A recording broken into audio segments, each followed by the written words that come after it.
I do want to ask about Generation Iron. One quick question, and nobody burned you here, but it's something that I want to ask you. You know, sometimes I've noticed, because again, I think this interview isn't 100% about you being burned. It's 100% reactions, PJ's reactions. Yeah. And so I know that you sponsor Kenny KO, and I know that Kenny KO's got a very unique style, you know, and he's entertaining. People watch him, you know. And I know that you do the Muscle Mogul stuff with Generation Iron, which is fantastic. I mean, you're amazing videos. Thank you.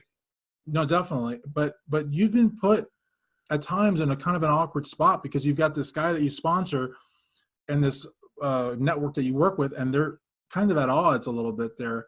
And I know because I talked to you, but in case people don't know, it's a little uncomfortable for you at times. So like, how do you sort of navigate those waters, keep this guy as an athlete, and he's very good at what he does, but also staying good, have good ties to this amazing network that you do such great work with? Well, you know, the sad part of the history is that I actually met Kenny through Generation Iron. And I'm sure Kenny remembers that, but they brought Kenny to my booth at the Arnold, I think 2 years ago. And it was him, he was there with Craig and Edwin and the guys, and what was the other guy's name? Big Nietzsche, the real strong kid, the crazy hair, you know, some of the Generation Iron characters. And I was like, oh shit, Kenny KO. I wanted Kenny KO to blast me. And I was like, I want you to do a blast video on me. And he was like, I mean, I don't really have anything to blast you on. You tell the truth all the time. And I was like, why don't you blast me over Keon being natural? And he was like, I actually do believe that he's natural. So I was like, I don't even have anything. I guess we can't do anything together. And it became some sort of a joke. And hung out with those guys the whole time.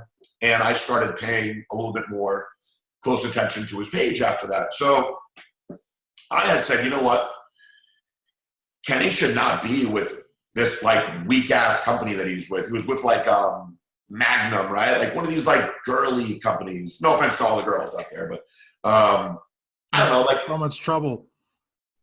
Does anybody actually use their products? I mean, I don't know any. Have you ever met anyone? And I don't want to put you in an awkward spot. You won't answer this, but I will tell you, I've never met anyone who was like, I really love the Magnum product. Boom. You know what I mean? I never have. So I knew that this was not a good fit for him. Oh, the Dusty too. See, you're using the stuff that works. So, and I don't want to sit here and bash them. I'm sure they're nice guys. I just thought it was so weird. Like, I would have expected him to be with a little bit more hardcore brand, especially with how, like, you know, abrasive he is. So when I propositioned him, he loved the idea, and we started up, and his first month, basically, he kicks ass. And then his second month, all that drama happens with Generation Iron. And so I'm like, hey, just so you know, those guys are my good friends. And he's like, I thought they were my good friends too, but I guess I was wrong. And so I'm like, oh man, you guys are putting me in like such a shitty spot. So I reached out to Edwin, who is my really good friend at Generation Iron. So there's a bunch of good guys over there. You have Vlad, who I speak to Vlad the least. He's out and about the most. And you have Craig, and Craig's like the easygoing, like, you know, they send him to do a lot of the B-roll stuff. He's a good dude. But Edwin is like a very similar to me. Like, he's a very business-oriented, boom, boom, boom. We talk fast. You know, we bang things out. I called him up. I'm like, dude, what's going on? He explained the situation to me, and I was like, man, this is a shame because I met him through you, and I like him, and this is putting me in an awkward spot. He goes, look, we love you. He goes, Generation Iron has nothing but love for you. We're just not going to associate with people that put us down or badmouth us anymore.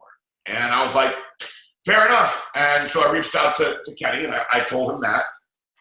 And he's like, look, I'm not trying to cause any problems with you guys. He's like, I said what I said. He's like, I think that they're doing some weak interviews. And I actually also called out Generation Iron for Joey Swole because that kid's a fucking loser.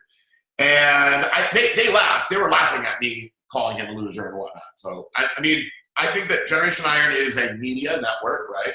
And there's a lot more to media than just bodybuilding. And so they're going to put all sorts of content out. They're going to get their hits.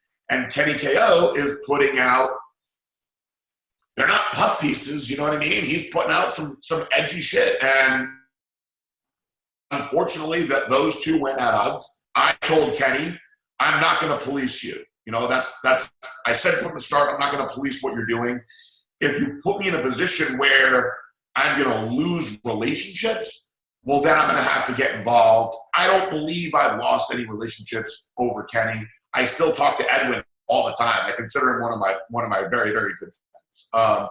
In fact, I love shooting the shit with Edwin. So I don't think that it has hurt us there. Now, maybe they'll never call me to do a Muscle Mogul season 2. I want to do a season 2. They know that I do. Maybe they're like, well, so much for season 2 because of this. I don't think that's the case. You know, when things like this happen and people go at each other, I have found that the best thing that you can do is let them do their thing and let it fizzle out while you stay on the sidelines. Because once you insert yourself and you're taking a side, now you've thrown your hat into the mix. Now you're a part of the drama, where oftentimes if you sit back and let it all unfold, it'll usually unfold without you.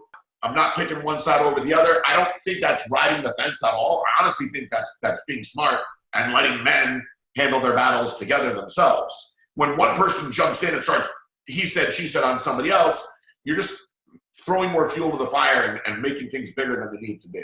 So I've always, same thing happened when Nick Trigili got into it with Generation Iron. Same thing. I'm friends with Nick. I'm very good friends with Generation Iron. They got into it. I thought it was a shame. Same situation. I was like, is there anything I can do to smooth this out? You know, both sides were like, nope. And so I stepped out. I was like, you guys do your thing. I just think as long as people are being true, then it's really not them burning you, you know? Absolutely. You know what you're going to get if you've been dealing with these guys as long as I have, you know, and I know that as far as, you know, like Kenny, Nick, Generation Iron, each one of them will say that I reached out to each one of them individually and said, hey, is there anything I can do? And if there was anything that I could have done, and they said, yeah, you can do this, I most likely would have, but there was nothing that I could do. So I said, all right, well, I'll stay out of it then.